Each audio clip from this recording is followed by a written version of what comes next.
What's good, guys? Senzu and May here. Today I'm going to be predicting the outcomes and talking about what's going to happen for the UFC White House card, aka UFC Freedom 250.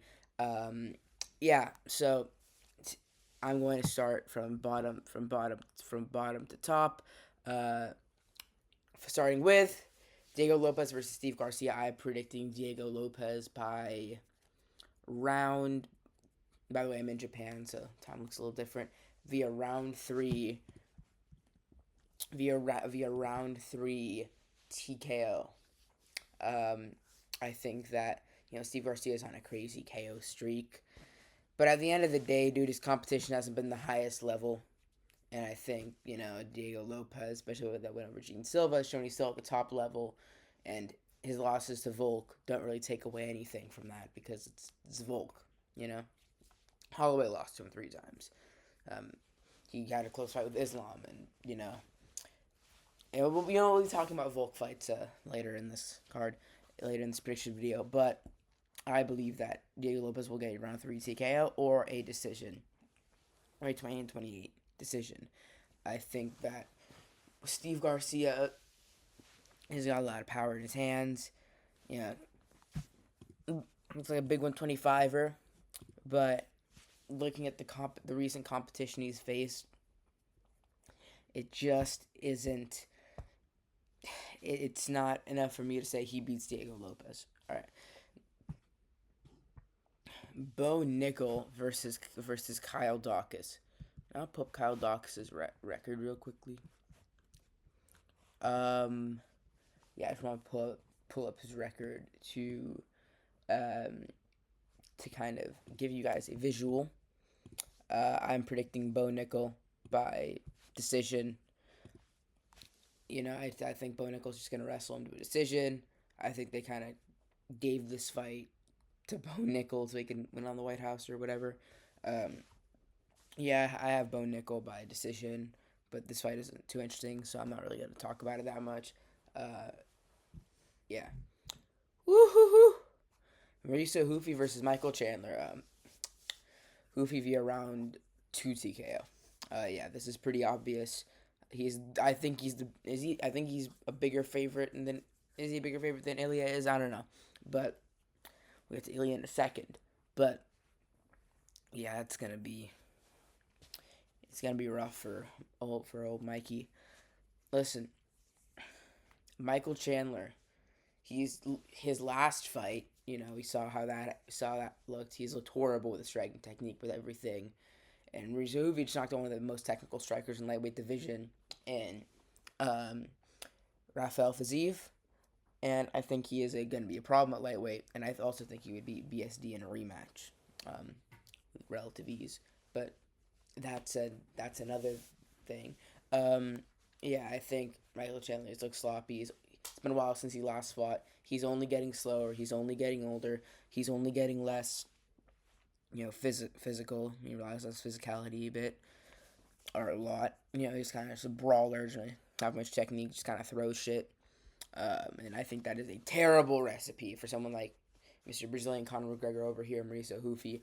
I think Hoofy's also trained with Volk now. When we saw, they did wonders in the Fiziev fight.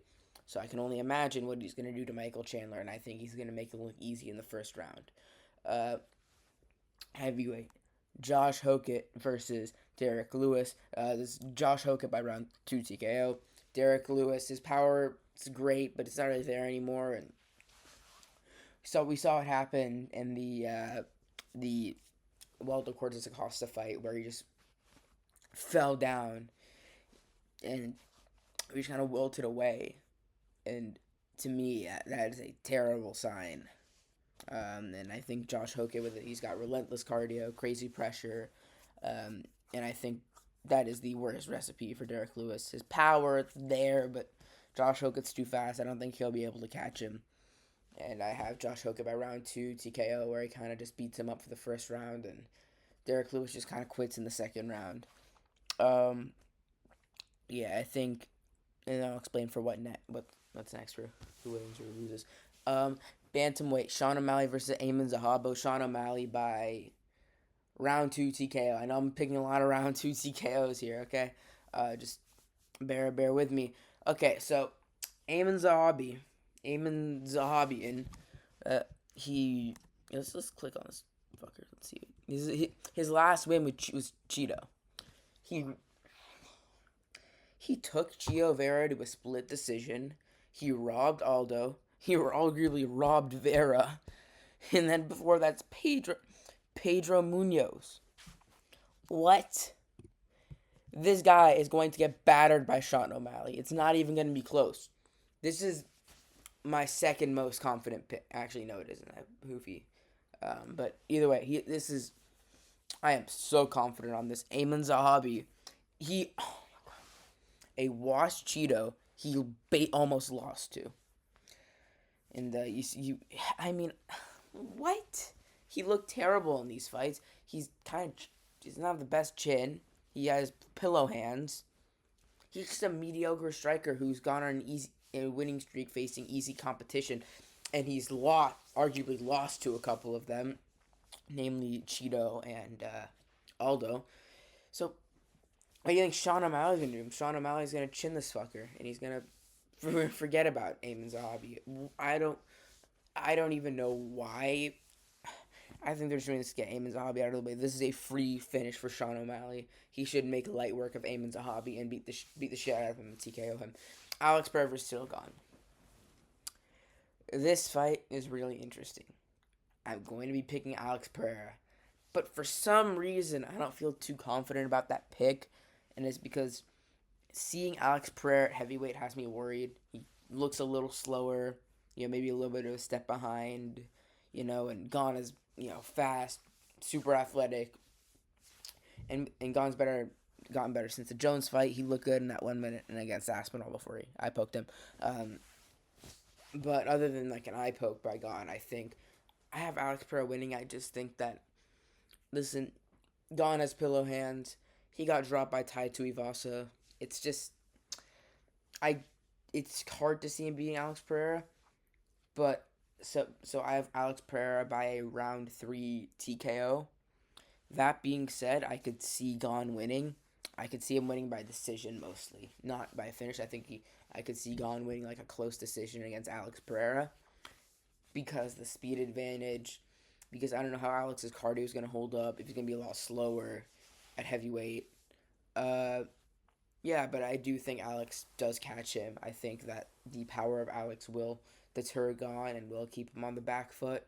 And I think Gon is going to win the first round. But I think Pereira is going to start building in the second round and then land a big shot on Gon and then get the TKO in the third. But this is a close fight. This is not a super confident pick that I have, but it's Alex Pereira by third round TKO. Now, Ilya Topuria versus Justin Gaethje. It's been a while since we've seen Ilya, but I think he's going to get it done in the first round via knockout. I'm sorry.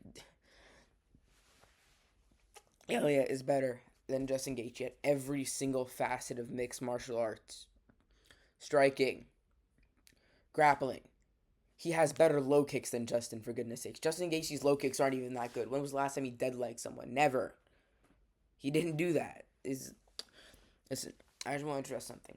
There are these made-up narratives about Justin Gaethje that he's this crazy power puncher. It's like, man, dude, Gaethje's just a one, two, good night. That's not the case. He went into a decision with Paddy Pimblett. He went to a decision, the Fiziev fight. He got chinned by Holloway, and then he got Dustin Poirier with a head kick. How long? That was 3 years ago.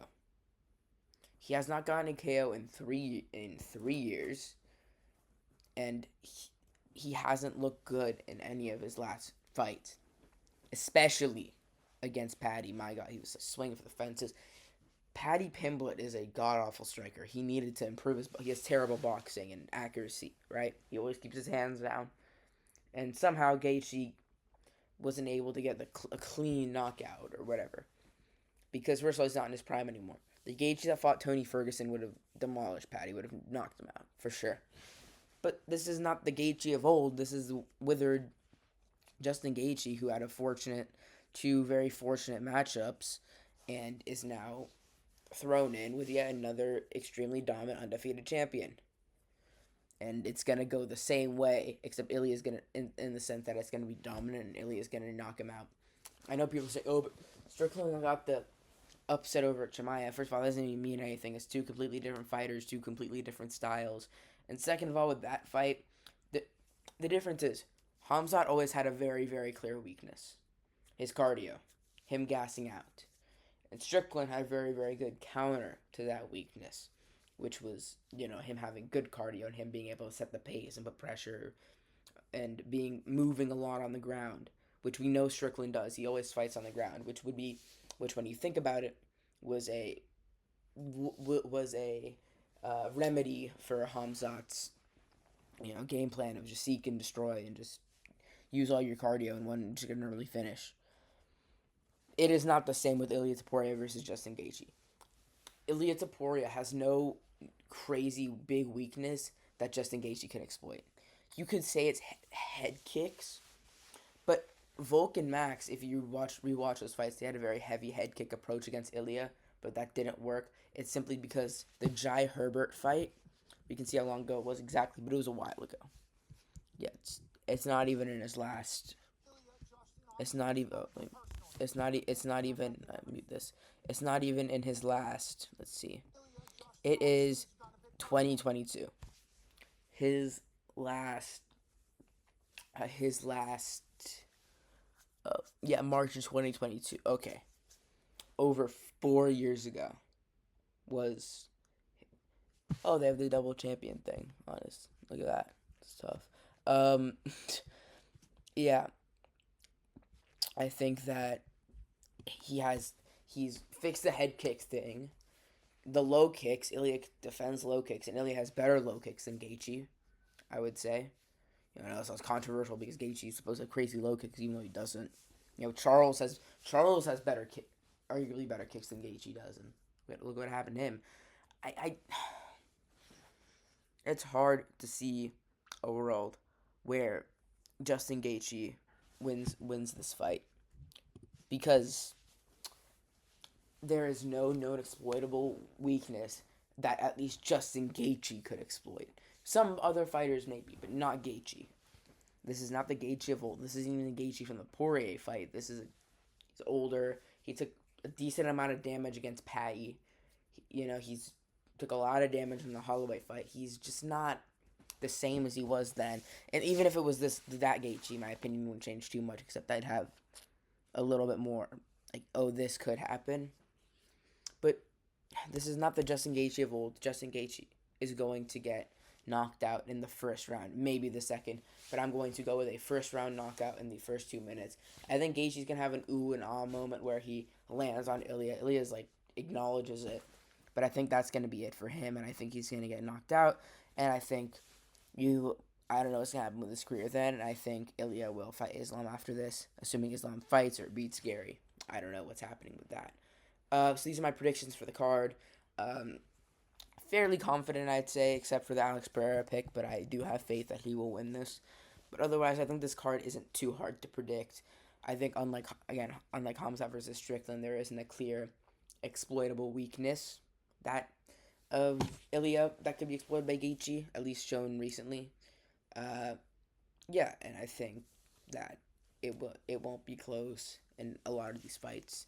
And overall, I think this card will be a good card. I think the Alex versus Gottin is going to be a pretty good kickboxing fight. I think Ilya versus Gaethje is going to be good for as long as it lasts and before Ilya knocks him out. And I think Sean O'Malley is going to beat the shit out of Amin Zahabi. So yeah, these are my predictions for the UFC White House card. The next video will probably be maybe something else about the White House card, or if it gets canceled or something. But yeah, but I think maybe the next video I'll post is a reaction video to what happens. So see you guys then. Yeah.